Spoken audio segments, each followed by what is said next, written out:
En politique, il est considéré comme le Français le plus influent sur la scène européenne. Joseph Daul a quitté ce mercredi ses fonctions à la tête du PPE, le Parti populaire européen.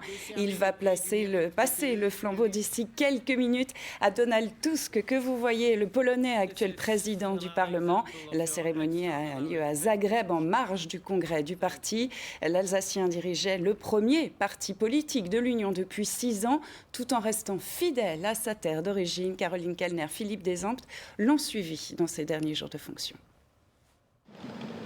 C'est le petit matin à Bruxelles. Joseph Daul arrive au siège du PPE. Dans la capitale bruxelloise, il dort dans l'hôtel d'en face.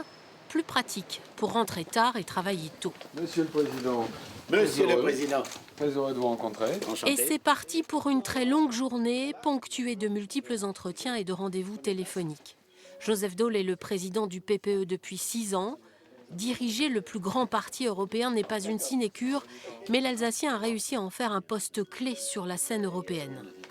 On se presse dans son bureau pour avoir son avis ou prendre quelques conseils. Ce matin-là, après le président du MEDEF, c'est au tour de la chancelière.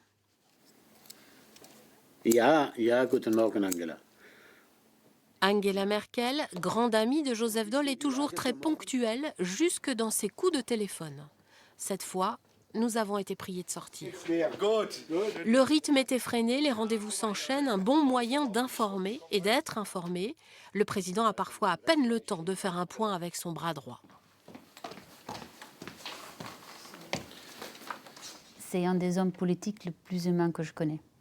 C'est quelqu'un aussi que, malgré la fonction très importante qu'il a, il reste avec les pieds sur terre. Lui, il sait très bien ce que c'est, par exemple, vivre avec un salaire minimum. Il sait comment ces gens-là, comment c'est difficile, quelque chose que certains hommes politiques ont oublié. Cet ancrage dans le réel, Joseph Daul l'a toujours revendiqué.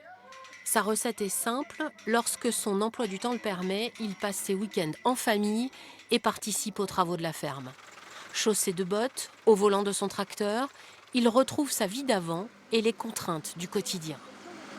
C'est l'homme des écarts, quoi. Hein. C'est vrai qu'on ne s'imagine pas qu'il est resté quand même proche du terrain comme ça quand on le voit à la télé.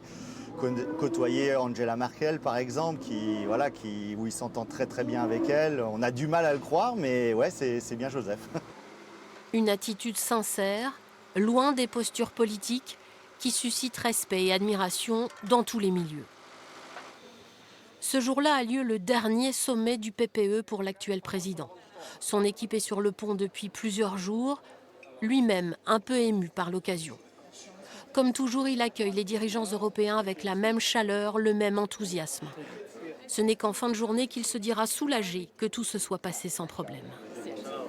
Il a un très grand cœur, il est très intelligent, il connaît tout, il est un bon ami et j'ai beaucoup profité de son savoir sur la politique. Joseph est un homme modeste qui a tant de talent et tant de potentialité qu'il cache parfois, mais j'ai toujours aimé chez lui sa modestie.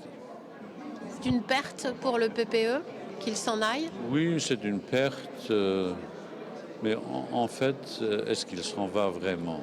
Il reste profondément ancré dans le paysage politique européen. Pourtant, cette fois devrait être la bonne. Au bout de la ligne droite, il y a Pfettisheim et la ferme familiale. Une retraite active à n'en pas douter, que beaucoup de monde a du mal à imaginer.